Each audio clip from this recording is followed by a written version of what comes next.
Welcome to Walking Through the Word for today as we are in John chapter 4. And yesterday we started the conversation between Jesus and the Samaritan woman.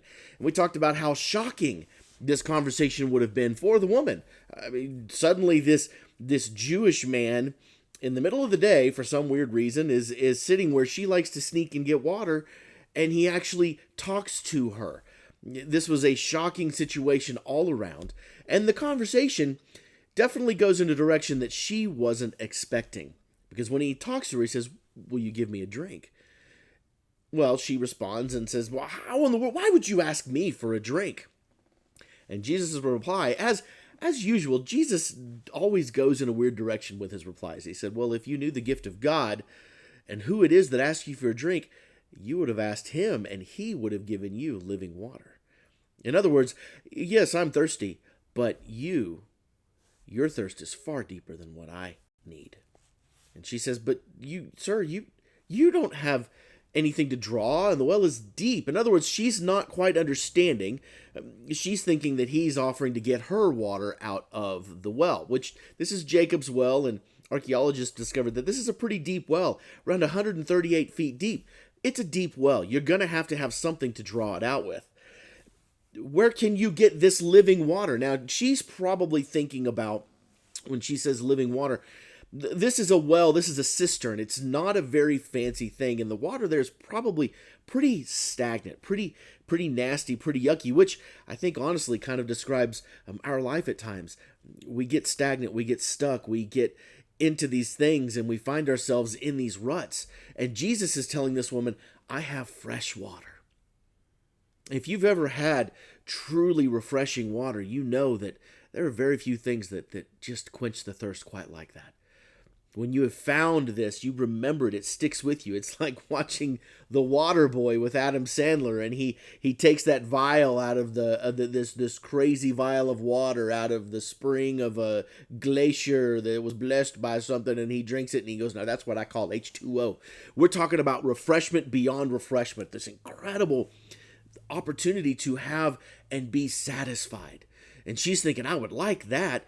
But then she asks the question, she's like, "Well, wait a minute, how are you greater than Jacob?" Now remember, the Samaritans, even though they were a mixed group of people, they held tightly and proudly to their ancestry of Jacob and those kind of things. Even though it had gotten twisted and messed up, they held on tightly to history. And so she can't quite bridge the gap, if you will, of what's going on. And she says, "Well, are you greater than Jacob? I mean, Jacob, he's this amazing thing, and he gave us this well, and he drank from it himself, and also his sons and his livestock, and we've had this thing for generations. And you're telling me that you can do something greater?" Remember, these people live in a country where water is difficult to come by. And like, you do have to dig down deep to find the water table to be able to get water. So for someone to make a comment and say, "I've got water abundantly," was probably very confusing to this woman. And I think for the world, if you look at how they respond to what Jesus says, they also respond to it with a little bit of disbelief. They respond to it with the idea of, "I've experienced too much in my life. I can't believe that what you're saying is actually real and actually true and actually is what you've promised." And Jesus says to her, "Everyone who drinks this water from the well is going to be thirsty again. But whoever drinks the well I give them will never thirst. Indeed, the water I give them will become in them a spring of water welling up in eternal life." But the woman still isn't getting it. And she says, "Give me this water so that I won't get thirsty and have to keep coming here to draw water." She's still thinking he's talking about physical water. And that is where the world also looks at it. And that is where people who don't know Jesus also look at it. They look at it and say, "I do want satisfaction, but I want to find satisfaction in temporal things, in the arms of another person, or in drink, in food, in success, in money. I want to find satisfaction in all of these things." And Jesus is over here going, "I'm going to offer you satisfaction, but it's satisfaction that will truly not make you thirst again."